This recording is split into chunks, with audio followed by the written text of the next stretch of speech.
We are back on Morning Line. It's our final segment this morning with Dr. Paul Newhouse with the Vanderbilt Center for Cognitive Medicine, talking about your memory and the like. We've got a few phone calls, and we're going to get into stuff that you can do to try to preserve your memory, I suppose, moving forward as best as you can. The things, the do's and the don'ts. I always like talking about that. We've got a caller waited through the break, and we'll go to Wilma. Wilma, good morning. Hi, Wilma. Good morning. Doctor, I've got a question for you. I recently heard that people with Down syndrome are prone to getting Alzheimer's later in life. My question is that related to a chromosome issue, or is that lack of stimulation and isolation as they get older? I'll take your response offline. Thank you, Wilma. Don't know if you can speak to that, sir, but go ahead. Absolutely. In fact, we're very involved with this exact question. So a little background. So people with Down syndrome have an extra chromosome, a copy of chromosome 21, and that turns out to be the exact chromosome where one of the genes for this abnormal protein called amyloid lives. And so essentially, folks with Down syndrome have an additional dose, if you will, of this amyloid protein.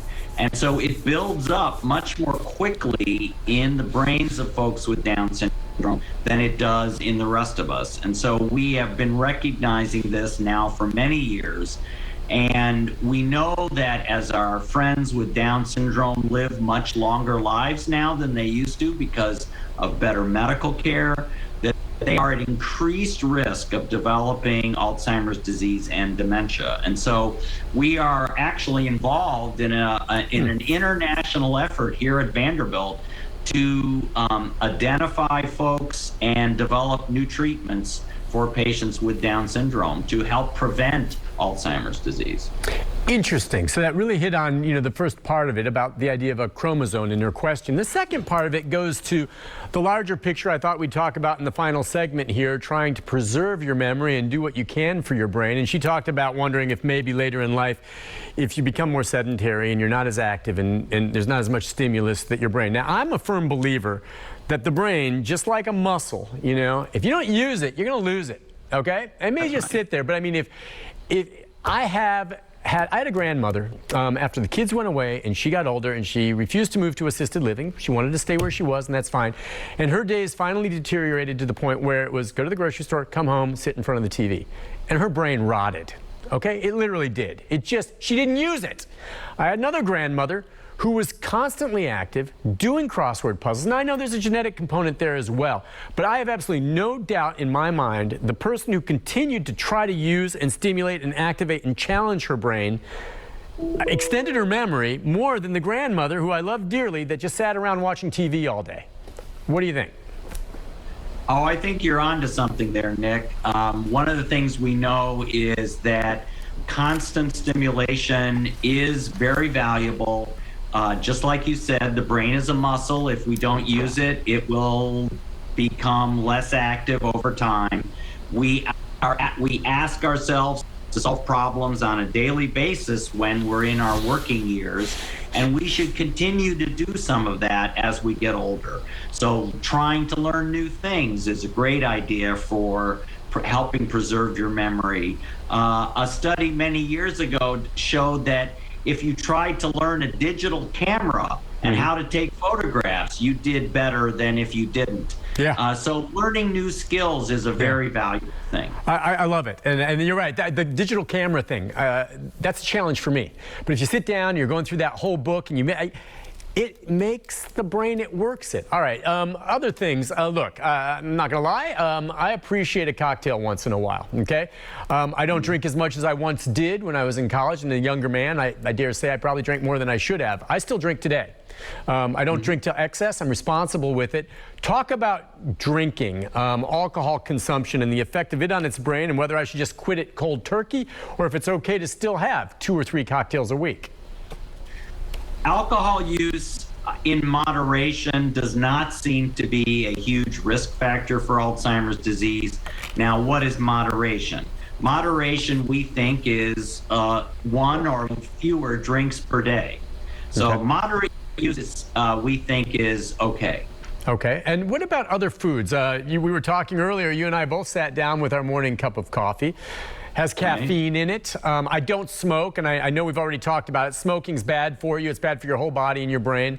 But what about things like coffee, other kinds of foods or vitamins that you should try? I know like most doctors, you're going to say, Nick, just live a healthy lifestyle, and it affects your whole thing from the brain on down. But are there any things that are specific to the brain that maybe you can say, yeah, you know what, a little more of that's going to help? You hear about fish oil, things like that.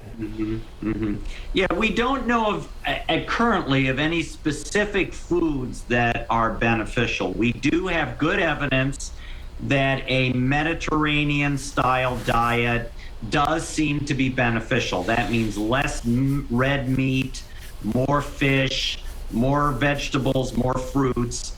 It doesn't say that you have to go vegetarian or anything like that, but a shift, if you will, in the diet towards a less red meat, less fatty food diet does seem to be helpful. Okay.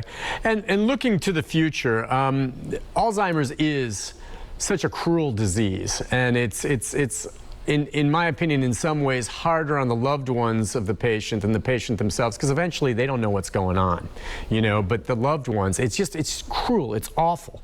And in your mind, moving forward with the studies you're doing at Vanderbilt and the like, what do you expect in terms of, significant treatments for this, say, in the next decade? We're going to really see where, all right, your mom's declining, get this pill, and you're going to notice a difference.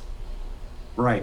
So I just attended last week the Alzheimer's International Conference that was held in San Diego, and I'm very excited about the new treatments that we're developing, both to treat the disease, but also to even possibly prevent it. And so I think the next decade, as you say, is going to offer a whole range of new approaches to prevent and treat this terrible disease. And nicotine could be one of those treatments that could be helpful. It won't be the whole story, but it could be very helpful. And by the way, when you say prevent or treat, I guess you're talking about both, meaning that if someone has the cognitive decline and they're given an effective treatment, does that stop further decline, or is it possible to reverse the damage that's already done? Well, we don't know yet how to reverse the damage. That's going to be a tricky thing to try to do. But what we'd love to do is either stop any further deterioration or even prevent the deterioration from starting in the first place. Yeah, okay. Because I was going to think if there's a way to clear out some of those proteins, get rid of the amyloids, or obviously improving blood flow to the brain somehow, all those kind of things would be positive and would maybe not only stop the decay, but also reverse it and maybe allow you to have better function again. Well, I think you've hit on something. So let me go where that leads, which is that there may be ways to combine treatments, which is to use something like nicotine or some other new treatment to give the brain a bump, and then actually do brain training with specific computerized cognitive exercises to try to actually create new learning and new pathways.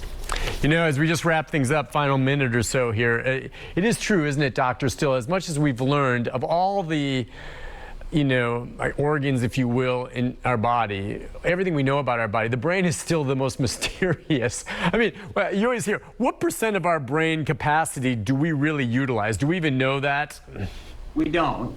Yeah. What I can tell you is the brain is the most complex structure that we know of in the universe, actually. Yeah. And so we are still plumbing its mysteries and trying to understand how it works. Yeah, it is the most complex computer of them all. Doctor, listen, we really appreciate you coming on this morning and talking about this with us. Thank you so much, and it's fascinating to me, and I'm going to be in touch with you too as I continue to follow this whole memory loss and nicotine. When do you think that study might be completed? Well, we hope people who are interested or interested for their loved one might check out our website, which is mindstudy.org. Okay. They can learn more about it and find out how to get in touch with us. But we think this study will conclude in 2 to 3 years. Gotcha. All right, Dr. Newhouse, thank you so much for joining us. You take care of yourself, and we'll see you soon, all right, my friend?